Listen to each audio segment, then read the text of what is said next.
Over the last 2.5 to 3 years, I've fixed 1,567 injuries. From knee pain to lower back pain, to hip mobility issues, to shoulder pain, you name it. And in this video, I'm going to give you 19 key lessons that I've learned over that period of time that you can take into your own rehab to speed up your recovery, become pain-free quicker, and get back to that activity or sport that you quite like doing. So lesson one is more pain doesn't equal more damage. And this is quite a hard concept to get your head around. The best example for this is if you have ever had lower back pain before and you've had a slip disc and you go into the doctors and you get an MRI scan done of your back. A lot of the time when we have lower back pain, we might not see any damage on the MRI scan. And the reason for this is because pain is far more complex than just damage. And I'll get into that in a point a little bit later on. But just to demonstrate, we could have two people, both with lower back pain. One person has a really bad MRI scan and one person has a really good MRI scan. So on the bad MRI scan, there's loads of damage, there's loads of bulging discs in the back. On the good MRI scan, the lower back lower back looks really healthy. This person might be experiencing loads of pain, and actually the person who's got a really quote unquote badly damaged back and lower back might not be experiencing any pain. So just understand that and understand that more pain to an area doesn't equal more damage. This is applicable to anything else: knee pain, hip pain, ankle pain. Lesson two, without testing, you're guessing. So when you see a physio, a coach, or whoever you get to help fix your injury, you need to make sure that they're actually testing things. They're not just getting you up on the table and going, oh, that feels okay, this feels okay. They're actually testing your strength in terms of numbers. So they've got some benchmarks for you to hit for lower body and upper body strength. And then in terms of movements, they've actually got a standardized process. It's not random, it makes sense to you logically. If the person is talking a load of mumbo jumbo and it's incredibly complex the way they're speaking and they're talking in physio terms, instead of breaking it down very simply, 9 times out of 10, they probably don't know what they're on about. Because people who actually understand something, understand the system, understand the concept, they can break something very complex down to something very simple. So some easy benchmarks right off the top of my head that I remember for lower and upper body strength. Lower body strength, 5 rep max leg extension on each side, testing quad strength. You want to be aiming for 0.8 times your body weight. So if I was 85 kilos, do the maths, 85 times 0.8, whatever that is for a 5 rep max. Single leg hamstring curl for the hamstrings, 0.4 times body weight for a 5 rep max. Then we have a single leg calf raise, both straight knee and bent knee for a 1 rep max. You should be aiming for double body weight on both of these. They're all peak strength tests, so what you can do in a smaller rep range. Then also capacity, so your muscular endurance. I've got 3 very common tests I use. Single leg wall sits, 90 seconds on each leg is what you should be aiming for.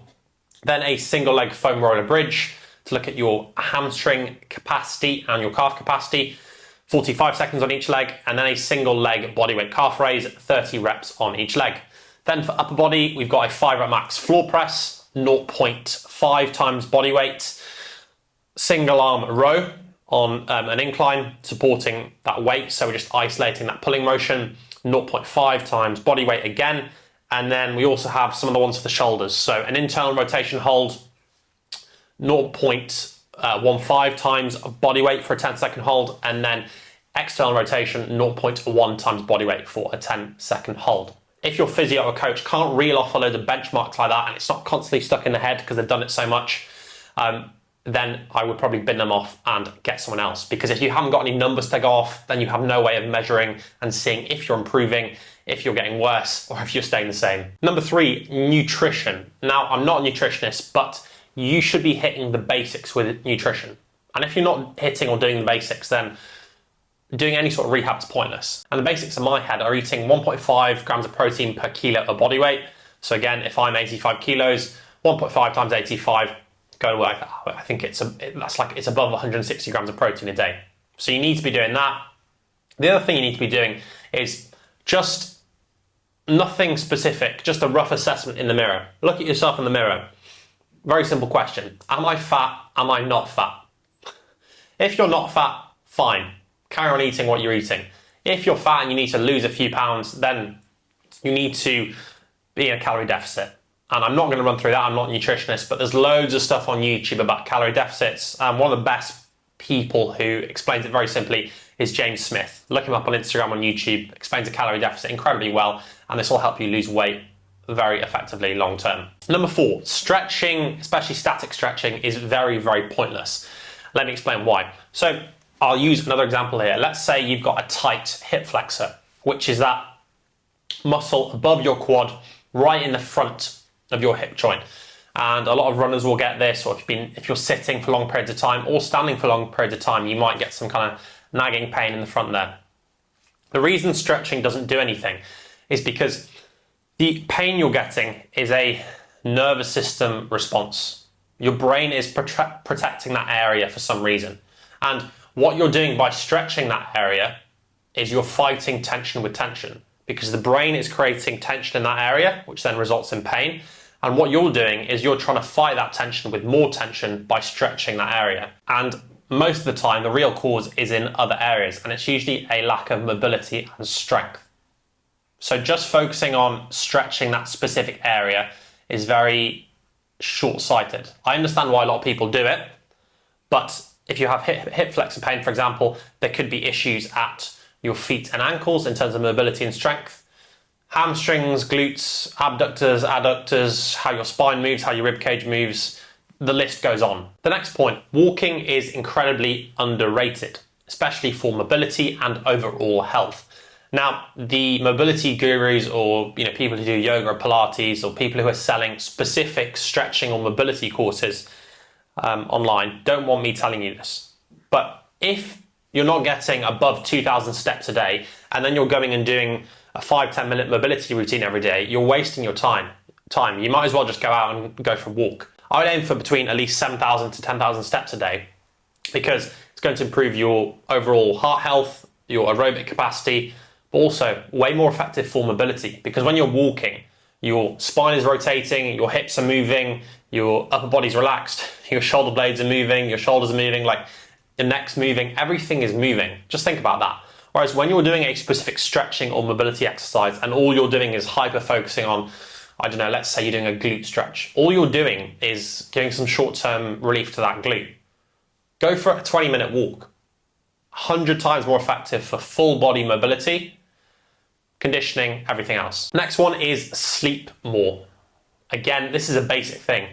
In my opinion, sleeping less than 7 hours a night, if you're sleeping less than 7 hours a night and then you're still trying to rehab an injury, it's like trying to fill up a bucket of water that's got like 100 holes in it. You're really not going to get anywhere with it at all.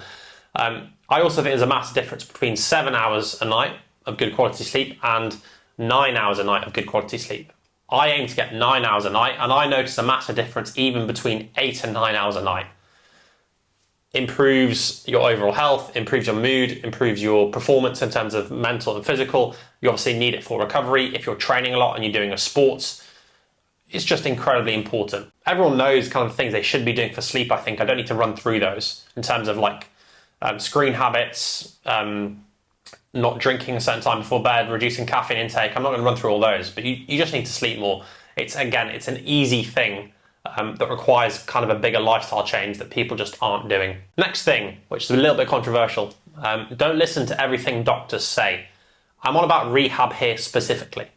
So if you've got injury, you've had surgery, or a doctor is just assessing you, again, I'm specifying doctor here, not physio or coach, and you ask a doctor, how long is this going to take? What rehab exercises should I be doing? I would take what they're saying with a pinch of salt.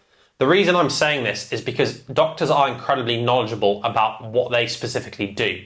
So if you ask a surgeon about rehab, a surgeon has an idea of rehab because he's probably read some of the literature around it, but his main job is to be extremely good at being a surgeon. And obviously that's significantly more important and it has significantly worse consequences if he gets that wrong. Whereas if you're talking to a physio or coach who's probably worked with thousands and thousands of people and who does this every day, they rehab people every day and they understand how rehab works, whose opinion are you going to trust more? Next tip is strength training. Now this term's thrown around a lot with PTs, physios and coaches. Everyone should be doing strength training. Well, How often? What should you be doing? Well, very simply, I would aim for a minimum of 3 strength training sessions a week. And if you're doing 3 sessions a week, you could do 1 lower body, 1 for your upper body, and 1 full body. To break it down very, very simply, for your lower body, ideally we want a squatting movement, a lunging movement, and a hinging movement. These 3, and then some other accessories for other muscle groups. Upper body, pressing, pulling, and then some shoulder accessories. Again, I'm being very simple here, and full body, a mixture of the 2. The next one that a lot of people neglect is plyometrics, which is very simply jumping and bounding. A lot of people, as we start to get older and as we start to pick up more niggles and injuries, we are scared of jumping and bounding, quite logically, obviously, because when we try to do jumping and bounding, we get pain. Now, the key here is making sure that you have the appropriate progressions with jumping and bounding. For example, if you haven't sprinted in 10 years and you go and try sprint, well, you could probably pull your hamstring. You're probably more likely to pull your hamstring, as opposed to if you build up nice and gradually with some low-level pogos, some double leg pogos, some single leg pogos, build it up over a few weeks, then go up to some bounding, and then work your way up to sprinting. I would do plyometrics 1 to 2 times a week. Once is probably plenty for most people, and twice if you're a high level athlete, because you can probably fit that in as well into your routine. Plyometric session could last anywhere from 20 minutes to 30 minutes. And if you want, you can always do those before your strength session. Just make sure you're doing it before your strength session, because if you do it afterwards, they won't be as effective because you're fatigued from the strength session. Because with plyometrics, we want to apply the most amount of force in the shortest space of time. So when you're fresh and you're feeling good. Some other options for upper body plyometrics, if you're dealing with an upper body injury, are med ball slams. These are really, really underrated. And you can, again, scale these and make these easier by just reducing the amount of power you're putting through the med ball when you're doing these slams and throws. Next, we've got mobility. The 3 main areas that are going to give you the biggest bang for your buck in terms of mobility, apart from walking, is improving how your pelvis moves, improving how your rib cage moves, and improving how your spine moves. Now, these are all structures you'll notice. They're not muscle groups or muscles. And the reason for that is because if you think about it, muscles and muscle groups attach onto these structures. So if we can get these structures moving well, which are bones, then the muscles a lot of the time will sort themselves out and move a lot better. For example, at the pelvis or the hips, so many muscle groups attach onto your pelvis. And so if you can get your pelvis moving well, so rolling forward well, rolling back well, shifting side to side well, rotating well, it sorts out a lot of issues at the lower body. Tight hamstrings, tight glutes, tight calves, whatever it may be. Next, we've got conditioning. So if you're someone who does a sport that requires a lot of conditioning, obviously this should be a big part of your rehab. So if you're someone who, let's say, you're a long distance runner, this should be a big part of your rehab.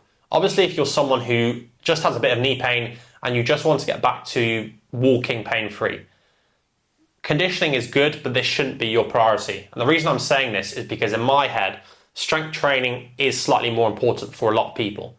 And the reason for this is, if you're not strong enough to do a particular movement, then you're unlikely to be able to do that for an extended period of time. So if you're not strong enough to actually run and you're getting pain when you take a little, 2 steps, then you're unlikely to be able to maintain, 5-10 minutes of running without any pain. Next, accountability is king. Now, if you ever had a coach before for anything, like me, I had a coach when I did Olympic weightlifting, and now I've got a coach for jiu-jitsu, which I've just started. Accountability is so, so important, and arguably it's way more important than any knowledge the coach actually has. Just a little message saying, Fred, have you done this session today? How did it go? Did you have any issues with that?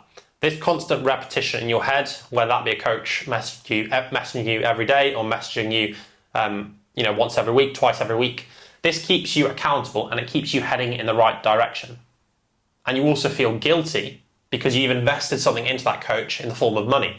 You feel guilty and you feel compelled to do that, which is also really, really important.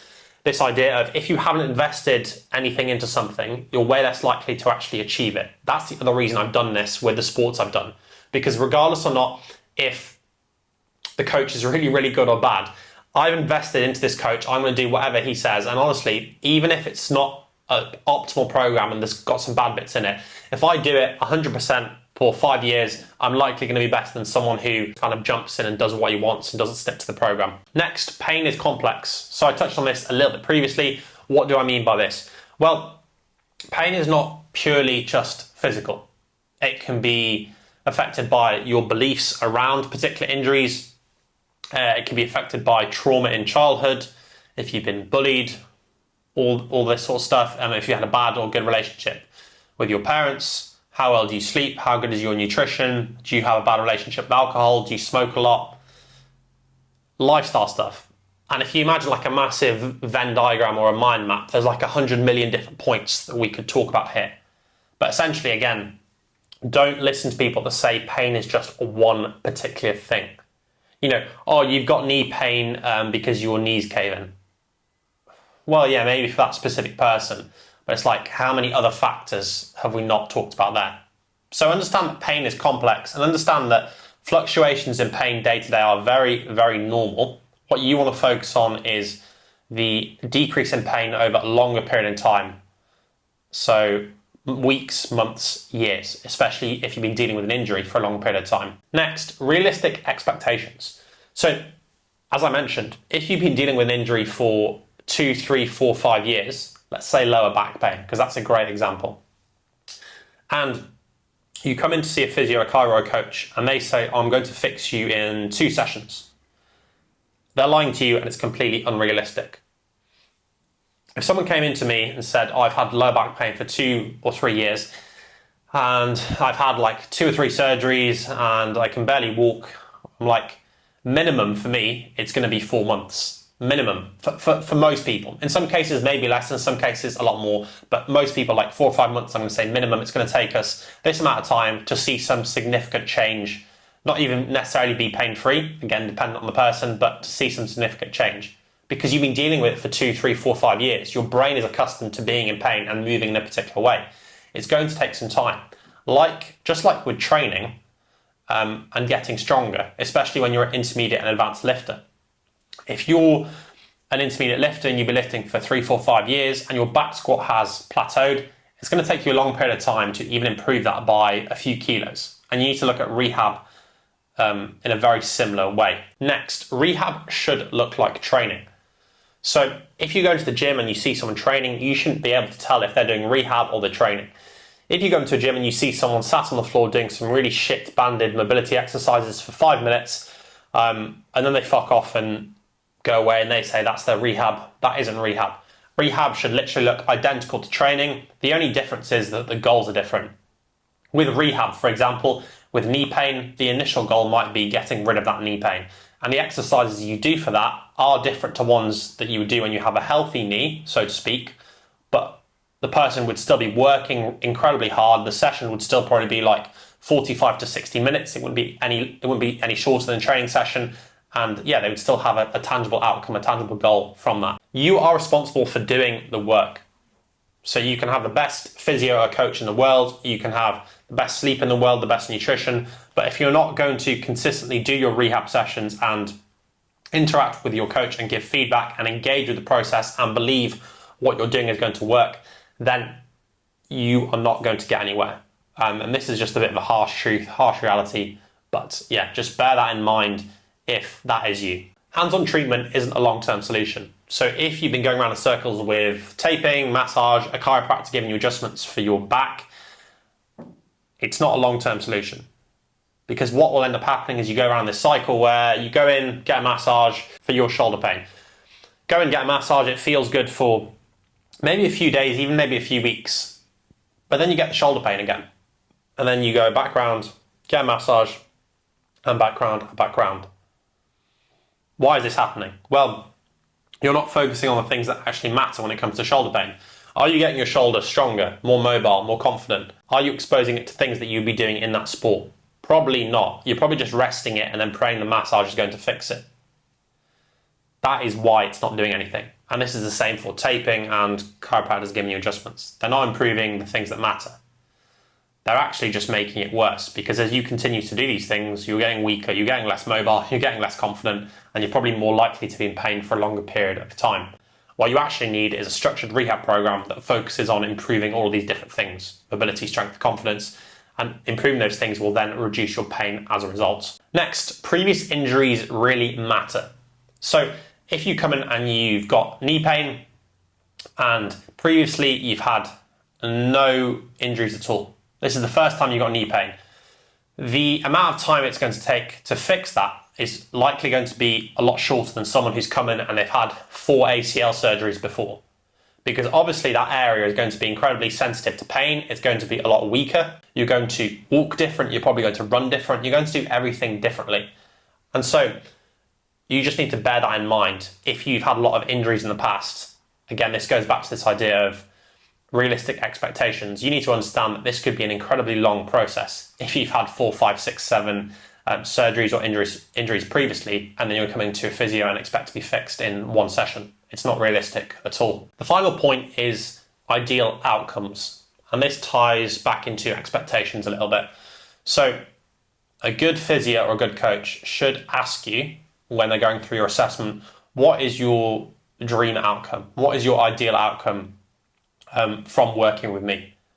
And in most cases, a lot of you probably haven't thought of this, because if you've got Achilles pain, let's say, on the back of your ankle, you would probably straight away think, oh, I want to get rid of my Achilles pain. But actually, the ideal outcome is that the Achilles pain was preventing you running a half marathon. So actually, the ideal outcome is running a half marathon pain-free.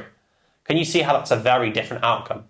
If the physio or coach just got you to be pain-free with your Achilles, well, then you'd be pain-free, but pain-free Achilles, you could do that without getting someone to run. And so you become pain-free, but then you can't run, if that makes sense. So you need to look at the picture kind of more broadly and think, well, what do I actually like doing in terms of the sport or the activity? What is the pain preventing me doing?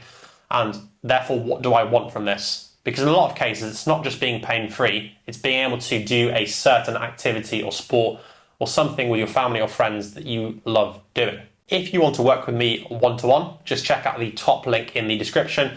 And if you just want some free injury advice that's going to change and revolutionize the way you fix your injury, just check out the second link down below as well. See you in the next one. Take care.